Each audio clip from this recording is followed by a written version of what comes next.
ও যুবক বলো না, তোমাকে কর্মযোগ্য কে বানাইলো? কর্মযোগ্য কে রাখলো? যদি অসুস্থতা দিয়ে বিছনায় ফালায় রাখতো কি করতে? কি করার ছিল?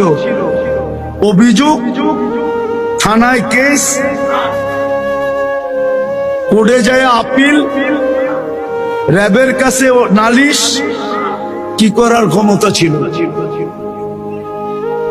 অস্তিত্বটাকে দিল, কর্মযোগ্যকে বানাইলো।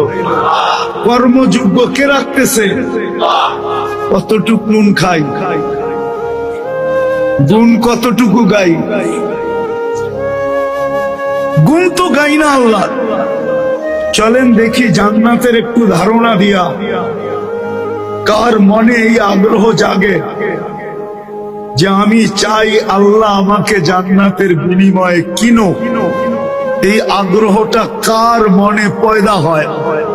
একটু জান্নাতের ধারণা দিয়া দেখি। আল্লাহ কিন্তু জান্নাত দিয়ে কিনতে চাইতেছেন। কিনবে কে? ক্রেতার